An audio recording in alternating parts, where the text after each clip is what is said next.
Welcome to the GOTO podcast. Each episode covers the brightest and boldest ideas from the world's leading experts in software development. Tune in for practical lessons, compelling theories, and plenty of inspiration. GOTO gathers the brightest minds in the software community to help developers tackle projects today, plan for tomorrow, and create a better future.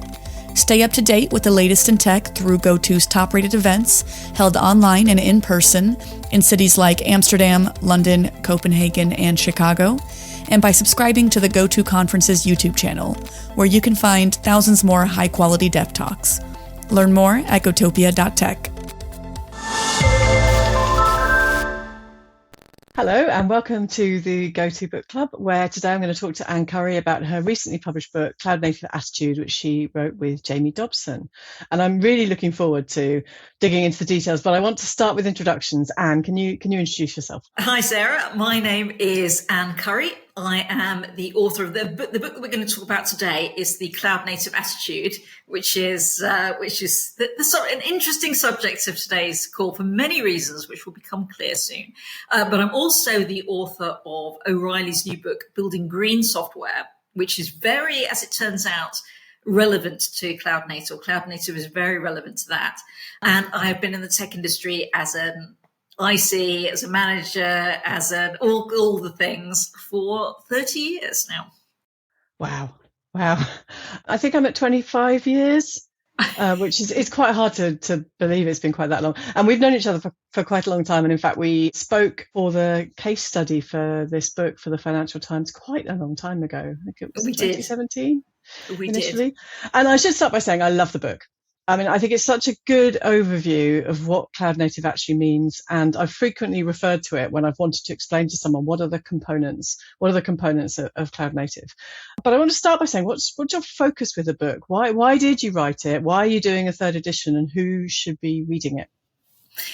So actually, there's quite a lot of things to untangle in that question. So I do want to say this is a very unusual book club GOTO podcast, because Sarah, who's interviewing me, is also one of the stars of the book. And in some way, and in many ways, you represent the reason why the book was written. Back in, I think it was 2017, me and Jamie Dobson, who was the CEO of Container Solutions at the time, we were sitting having coffee at QCon London, which is a big tech conference that runs every year in London. And this year, Sarah, you are the chair of that conference. But anyway, so this was 8 years ago. We were sitting around, and at the time, almost every talk at QCon was about microservices, cloud, containers, or orchestrators. And it was all very interesting. I was fascinated by this, really fascinated by containers and the changes that they were going to introduce. The CNCF, the Cloud Native Computing Foundation, had just been formed. At the time, we just had no idea whether or not that was complete crazy talk on the part of the Linux Foundation, because we didn't really know whether people were actually doing anything with all of these newfangled things in the wild. So basically, Jamie set me off to go off and investigate and actually write down what it all meant and how it all works and how it all fitted together and what obviously the plan was, and then talk to a whole load of people who seemed to be ahead on this and what they were doing, real people, real enterprises. Were they doing anything? Because obviously we were saying, well, this is lovely to hear about this at conferences, but is it real? Is it just completely, maybe Google's doing it, but no normal enterprise is doing it? So we wrote the book in order to try and get our heads around what was going on, really. And you were one of the people who were sucked in at the FT. You were one of my prime case studies of actual users of this stuff in the field. So I think it's interesting, because I think at the time we spoke, I don't know that I would have described us as cloud native, but then I also don't know that I knew what cloud native is. And actually, I'm going to that's what I want to ask you about, which is cloud native is one of those terms that people use, and I'm not sure people even mean the same thing by it. I've heard that the trivial thing is, well, it's built to run on the cloud rather than just being shipped to it. But I think there's more to it than that, and I'd like to understand your definition of cloud native. Defining cloud native was one of the reasons why we wrote the book. Because at the time, this was back when this CNCF was first formed, they defined cloud native as, container packaged, orchestrated microservices built for scale and cost and efficiency. And we thought, well, actually, it's not crazy, but it's quite a complicated definition. Does that mean that if you only do some of those things, then you're not cloud native? You have to do all of the things, and you have to be in the cloud, and you have to be releasing 20 times a day, and you have to be, otherwise you're not cloud native. In which case, what I found out was that pretty much nobody would have been cloud native. maybe Google was, but not nobody else. And in fact, even now, very, very few people meet the requirements of all of those things, although it has become more and more. I mean, obviously, I think it's turned out that was probably the direction of travel, because there's so much value to doing all of those things. I came to the conclusion it was a bit of a spectrum, and it was also an attitude more than anything else. It was the desire. It was the desire to be able to move. So I would say it really comes down to be able to change your systems, to be able to take advantage of services and third-party services, new stuff as it becomes available. You're very involved in team topologies and that kind of movement towards fast flow and faster rolling out of new and this was your major focus when you were at the FT, which is why you were so interesting to talk to at the time, because you were all walking the walk, not just talking the talk. So that was good. But I'm more and more thinking that cloud native was for the kind of people who cared about their bottlenecks in running, what was slowing them down, what was holding them back, and were attempting to address those bottlenecks. And it's often, many years ago, I was head of IT for an enterprise, and the biggest bottleneck was always infrastructure. It was always how long it took to get stuff in our data center ready to run. And then when we had to change something, it was a disaster. I mean, it was like, everybody wants this tiny tweak, but we've got, it's totally out of our hands how long we're going to have to wait for the hardware.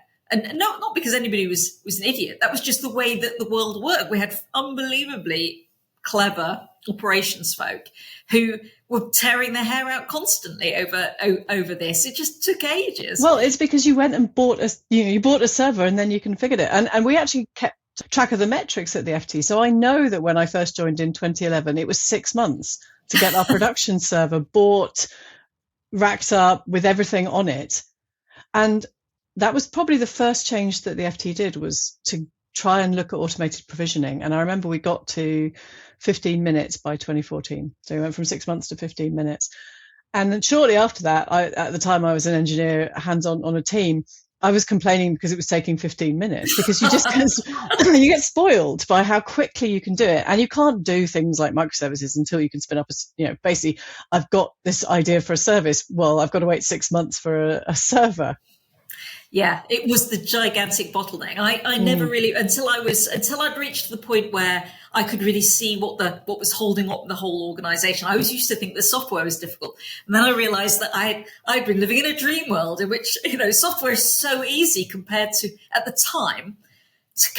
hardware. It was really hard. Things like, just like the data center doesn't have a socket for you to plug in another machine. And I think that's really where cloud native comes from. It's people going, what is my first bottleneck? And it's usually infrastructure. Can I get infrastructure as a service? And then you start from there. And then you move on to your next bottleneck, which is often, well, for a lot of the people I talked to the first time I wrote the book, it was, and another problem for me, I remembered from when I was doing the same job, that hiring skilled folk.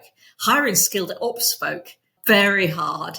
And so a lot of the desire for moving into the cloud was to be able to do it with fewer skilled ops folk, because they were really hard to get your hands on. Yes, but I think what you're making me think about with cloud native is it's very easy for organizations to think we want to move to the cloud and to forget what it is they're trying to achieve by doing that. And I think with cloud native, you've got an idea of, we're not just taking this application and putting it into the cloud, to run on AWS. You're actually trying to achieve some outcome that you couldn't get when you're in the data center. Absolutely. Yes. Yeah. Indeed, it's all about identifying your bottleneck, because it might be that your bottleneck is not your infrastructure or hiring people or any of the things that the cloud will help you with. Your bottleneck could be something completely different, in which case you don't need to go cloud native, you don't need to think about moving to the cloud. And not everybody who wants to move to an infrastructure service model goes to the cloud. Some people build it themselves, but it's quite expensive. So, Facebook aren't in the cloud, they built it themselves, but they have. But I think in the book, you talk about several fundamental architectural principles of cloud native. And I guess, actually, I don't think any of them include the cloud. And it's like infrastructure as code, which we've talked about, containers and orchestrators. So I guess you don't have to be in the cloud to be doing that either. What changed around? Because I think when you wrote the first edition for this, it was relatively new, all of this stuff. So what changed between the first and the third edition for this, do you think? The massive change between, and it was 8 years ago? It wasn't that long ago. It's like a lifetime ago. When we wrote the first edition, it was not clear which orchestrator was going to win. Mm-hmm. I think had you started doing, I'm not sure that you'd even started Kubernetes at that point, because it was quite new, and it came in a little bit later than, so Mesos was riding high. Yeah. Swarm from Docker. Yes. They were looking like they might be the orchestrators that would take over the world. But the only two that have survived, Kubernetes just totally taken over totally taken over everything. And Nomad from HashiCorp still exists and is still a good orchestrator. It kind of like coasted all the way through. Mm-hmm. But basically everything else got kicked up the backside by Kubernetes. Yes, we did that. We actually did build our own orchestration when we started using containers at the Financial Times, because nothing was really out there that was going to work for us. But we did quite swiftly move to Kubernetes once it was available, once people were using it in production. I'm casting my mind back, but I think that the book it covers 8 years. The third edition, which just came out, covers 8 years. So it covers all the principles of cloud native are pretty much the same, because they are just principles, and they have totally stood the test of time and have turned out to be pretty much exactly as we predicted 8 years ago. Because obviously Sarah was one of the early reviewers of all copies of the book. But the case studies, we revisited everybody. So everybody who's now in the case study has been revisited throughout, basically. And I think there are three that there was the FT was not Kubernetes in the first version, but is massively now. Well, you say that it is, but it's also. But the point I left, there were many other ways of deploying stuff, and it was always a mix of different things. Yeah. Okay, well that is interesting. Yes. So Starling Bank were not Kubernetes in 2017, but I believe that they are now. They were homegrown. They built their own orchestrator to start with, as many people did back then, because you didn't necessarily need to start with Kubernetes. It's quite advanced. In some ways it was easier for. Well, obviously you don't want to have to build your own orchestrator, but it's not rocket science to build an orchestrator. Bizarrely enough, to do very simple things like automatic restarts. It's not ridiculously complicated. So in some ways, it got everybody into the mindset of what an orchestrator did by just going, oh, well, I've just run a batch job to do this. The other key case study that really I've stalked them throughout their entire existence is Skyscan, and they were ECS or back in 2017, and they are now very Kubernetes. So the world has really changed in a way that we did not predict at the time. Everybody was kind of holding off because we weren't sure who was going to win. Yes, well, it's changed, but also you are right. All of those foundations are still there and are still important and still give you value, whether you do all of it or some of it. Oh, no, I was just going to say there's a whole chapter in the book on orchestrators, which despite the fact that actually every orchestrator has changed completely, all the ones that were big at the time are dead, all the ones that were hardly in existence at the time are now taken over the world. The chapter has barely changed because it was all about the principle of orchestrators. Yeah. And the principles remain identical. Well, I think that's what's great about the book. It is about the principles. It is about what are these things and why do they matter. So you've got quite a lot in a chapter in the book about CICD, about continuous delivery, and which is something that wasn't in that original CNCF definition, but actually is pretty fundamental if you're going to really be cloud native and benefit from it. Yeah, I came to the conclusion that it was actually the most important thing of being cloud native. If you didn't implement CICD, everybody did. It was the only thing that was utterly common between every single person I talked to, is that they were really keen on CICD and very fast, frequent deploys to production. But having said that, I had a bit of an epiphany on that. The other day I was giving a talk about the book. And in the front row was Greg Hawkins, who is another person I interviewed. He was the CTO of Starling Bank at the time. And I talked his ear off for all versions of the book. I was talking and I was looking at him and I was thinking, he would probably pick me up on this, because I was saying I think that CI/CD and this fast flow thing was the main thing that Cloud Native was all about. And as I was talking, I was suddenly struck by this epiphany, which I then said out loud, which is never a good thing to do while you're like, just in case it's stupid, because it could easily be stupid, which was that what I was considering to be kind of, there's a causation correlation thing here, that all the people that I spoke to I spoke to all the companies in basically the UK, because they were the ones I had the easiest access to, who were the absolute acme of cloud native, as far as I can see. They were the most modern systems. And what they had in common was that they did fast, small releases using CI/CD. Yeah. And so I thought, right, it's fast, small releases that are the fundamental concept of CI/CD. But then actually, as I was speaking, I thought, it could just be that let's take the reverse that. I was looking at the companies that were successful in doing something really difficult. And actually, what could be that you're only successful in doing something really difficult in tech if you're doing CI/CD and you're doing small incremental releases, because otherwise you don't have that feedback loop. You can't do difficult stuff. I mean, and that was what you were attempting to get at the FT out of Cloud Native more than anything else. Yeah, I mean, we went from releasing the website 12 times a year to doing 20,000 releases a year across the whole estate. It just is completely different. It's one of the reasons that that fast flow that comes out of both team topologies and Accelerate. I think if you move to the cloud and you still can't release things quickly, then you're probably having additional complexity without getting the benefit potentially. Absolutely. And actually, I think you mentioned in this edition of the book that there's been a bit of a swing away from microservice architectures, which is interesting to me because obviously I wrote a book about microservices. But what's interesting is I think that whatever people are replacing it with, it's still things that enable them to do small releases quickly, whether it's a modular monolith, whether people are using serverless more. When Starling first went live, they were more like a kind of macro service model. It wasn't microservices. They were quite big, chunky things, although they've moved more in the direction of microservices because they want to do more frequent releases. And the same thing, Skyscanner had their monolith in the mix for a very long time indeed. Yeah. And because you don't always need to go, you don't have to be Monzo. You don't have to have a million microservices because it's quite complicated.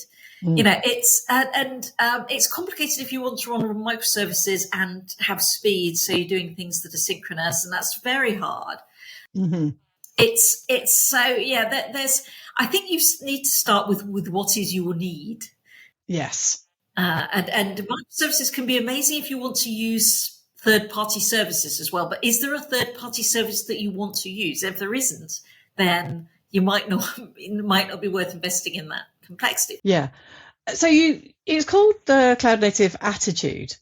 What is the attitude that works for that? What is so? I guess what did you see in the case studies, but also, if someone's considering that they want to sort of move towards this, what do they need to have in place? I would say the attitude was a desire to be able to change things and take advantage of third-party services and just change and move and change.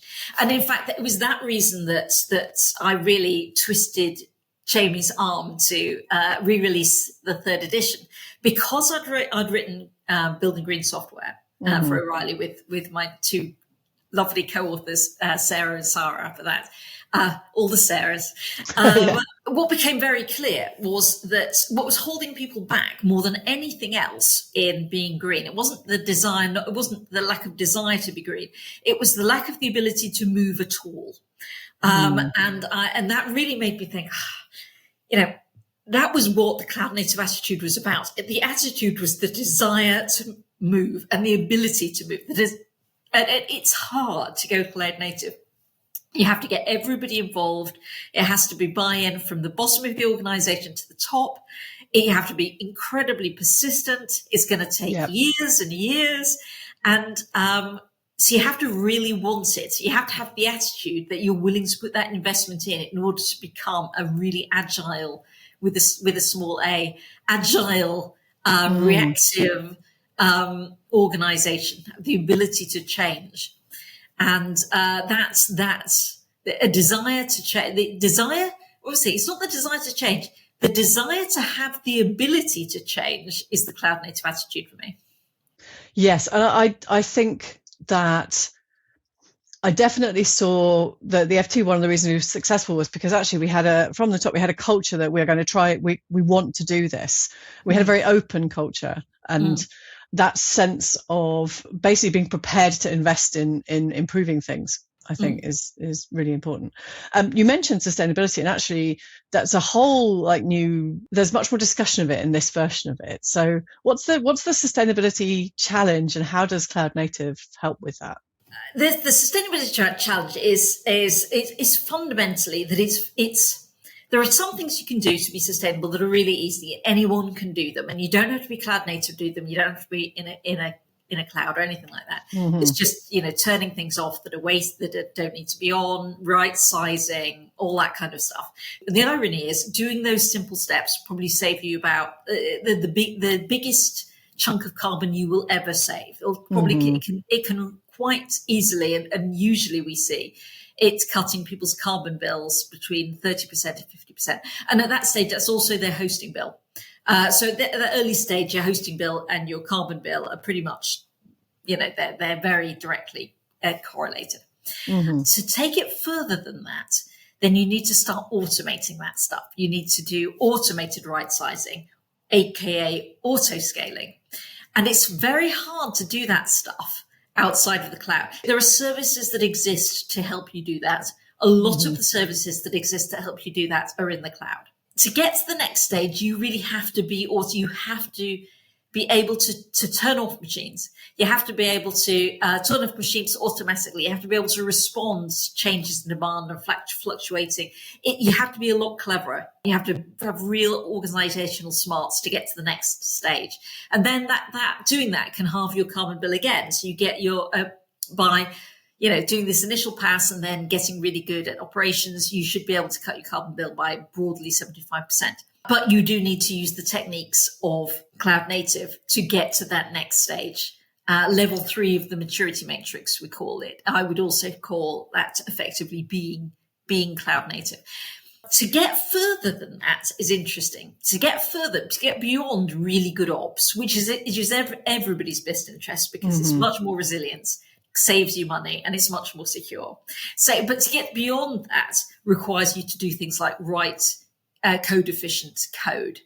And most enterprises do not want to and should not ever do that because it's really, really expensive. You want to buy it off the shelf so that the investment code, this used to be my area back when I was really young. 30 years ago, it was writing really efficient code in C, and it's really difficult and it's really expensive. If someone writes it, you want lots of people to use it. You don't just want them to use it. It's no point that it's a crazy investment for an enterprise to make. It's a perfectly good investment for a vendor to make. So you want to buy it off the shelf. So you want the ability to buy things like that off the shelf. And that's really, again, where it comes down, where the cloud native attitude comes in. You need to have the ability to take advantage of what we call green platforms that are efficient, that will just that will just take you to carbon zero under your feet without you having to do anything. But you have to adopt them. So all we need to do is get people the ability to move to such a platform. Not write it, just the ability to move to it. So really, something really interesting there to me is that lots of the stuff that's actually, you're saying the first thing that gives you a huge reward is a manual process. I think there's a thing where things that aren't exciting but can make a big difference. And actually that pragmatism of it doesn't have to be perfect, but we can do something that gets us closer to where we want to go, I think is something that made us very successful at the Financial Times. We didn't want to build the perfect solution. We were okay with something that was much more simple, but gave us a lot of what we wanted. And I suspect it's more exciting to think about learning how to write very efficient code than it is to think about the other side of it, just actually looking at what have you got left running that you haven't turned off. Oh, absolutely. Yeah. It's not very glamorous, is it? There's a company in London called Ravelin who run these regular, what they call Thriftathons. So rather than a hackathon, an exciting hackathon, everybody gets to write some code, they do a Thriftathon regularly, where someone wins by turning off the most stuff and saving them the most money. And I think that's fantastic. That is fantastic. We used to have gardening days in the platform engineering teams at the Financial Times, where the idea was we're going to do the weeding. We're basically going to go around and just clean things up and make everything look super tidy. And I love it because it is gardening. It is like if you do this periodically, your garden will continue to look nice and you'll get benefit from it. I think that's really good. I think it's really interesting to say, move to the cloud and you can take advantage of a lot of this sustainability stuff, because my experience is very often people move to the cloud and then 6 months in, the finance people are saying, why is it costing us more to run things now than it did when we had our own data center? I mean, what do you think about that? Well, yes, the cloud is not guaranteed to be green. In fact, unfortunately, most people who move into the cloud become less green, not more green. And I think one of the problems is that moving into the cloud has such a wide range of meaning as to be essentially meaningless. If you just lift and shift into the cloud, but you don't use any of the services, then you're just running an incredibly expensive on-prem data center where it's really easy for you to just keep over provisioning and buying more. I mean, the good thing about the old days when it took ages to buy a machine was that you didn't over provision too much, because you had you just couldn't get your hands on the stuff. Whereas it's now so easy that things get over provisioned and over provisioned. In fact, one of the stories I tell all the time from the cloud native attitude is the story that you told me about the FT, about how where the FT, when you first moved into the cloud, your bills went through the roof. And then you decided that what you were going to do is give teams access to information about what their hosting bill was. And once they could see it, they just reduced it. All they needed was information. Yeah. And if they could just go, I could just have another one. And as far as they're concerned, it doesn't cost them anything, they'll keep pressing that button. Yeah. Yeah, and they don't necessarily pay any attention to it. They spun this thing up 3 weeks ago and they've forgotten about it. There were teams at the FT that built Slack bots that would say, hey, there's this server that you spun up. Are you still using it? And actually that you could see, and people liked being able to see what was happening to their bill. And I think that visualization is quite important. What do you think the next changes in cloud native are going to be? Is there something you can see coming up that's going to be affecting how people use all of these technologies? Well, I mean, obviously, you're dangling there for something that I didn't mention in the book at all, although we did have a chapter on it in Building Green Software, which is AI. I just can't get over how good AI is, how good LLMs are. I think it's too soon to say, but I think so. I was talking to an old colleague who's who I very, very much trust their opinion, at DevOps London, at a DevOps workshop last week. And he was saying that he started to make significant use of Claude, actually, and saying it's just so enormously useful that he's using it all the time, every day, and it just massively cuts the amount of work he has to do. And, he has to check over the stuff, but that's fine. It still cuts what he's doing massively. So, yeah, AI-enabled infrastructure as code, it's got to be coming, hasn't it? Yeah. But I think it's interesting because I think the principles will still be there. It'll still be the same underlying things that you're benefiting from and the reasons you're doing it. It's just that something is applying some of the stuff for you. The chatbots are very good at explaining the principles. I asked ChatGPT about, green software and kind of that kind of stuff. And you go, oh my goodness, that's an amazing description. I could have written it myself. But especially as you kind of think, I did write an awful lot of the stuff around this. It could be your words. But I don't really care that much. I mean, I've written a lot of books, both fiction and non-fiction books. And one thing I can say is that as an author, you make no money. So look, the loss of your IP is not as bad as you might think. There is only one J.K. Rowling. Everybody else is just doing it for them to get the message out. I mean, as a fellow O'Reilly author, Sarah, I like you, can one day possibly afford to share a cup of tea between the two of ourselves. On our royalty payments. And we do it for the message. And I don't mind someone, even if that someone is ChatGPT, reading my books in like that and then sharing the message. I have no problem with that. I think that's true. But I also think you do it for the message and you do it for your own understanding. And that is the reason why I think there's still a reason to write. The fact that it takes forever to get your thoughts in order, and then you come back to it a week later and you completely change it. I think that's going to be, there's always value in that. Oh, absolutely. I mean, somebody has to write the books. Somebody does have to write the books, because that does involve all the thinking, and it is the most expensive way of thinking that you will ever do. But it is a very good way of thinking. This is slightly off topic of your book, but I think spending the time to really think through something and write it up, whether it's for an internal presentation or a talk or anything like that, leaves you with a really thorough grounding in that. Yeah. And I think, which I think really helps. So I have a final question about the book, which is, if someone reads this and thinks, I've got a challenge that this could help with, what would be the first steps you'd recommend for them to get started on it? I would thoroughly examine your challenge. Make sure that it really is a challenge. Make sure that everybody in your organization agrees that it is a challenge, that it is worth significantly investing in solving.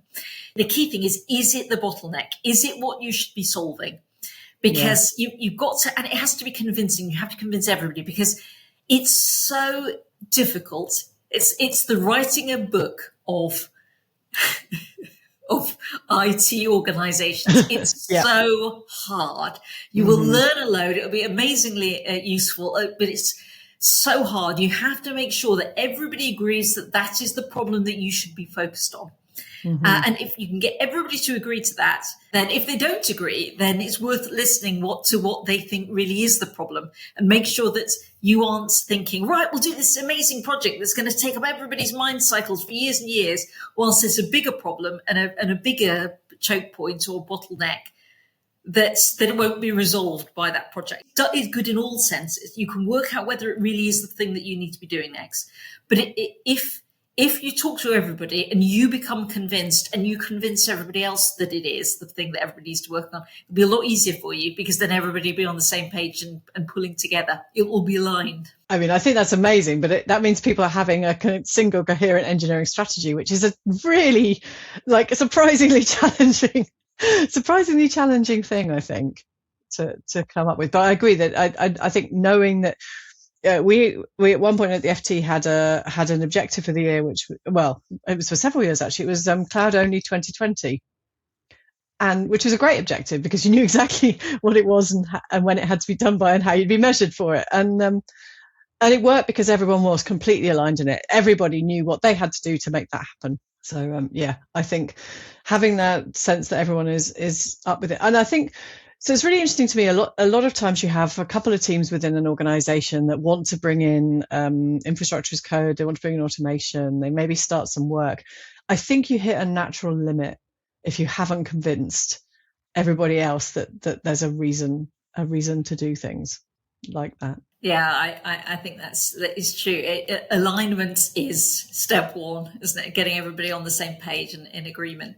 And then step two is CICD.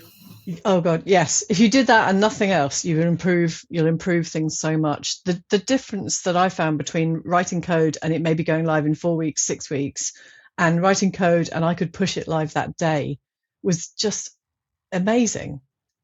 Both in terms of the benefits to the organization, but also just what it's like to be a developer.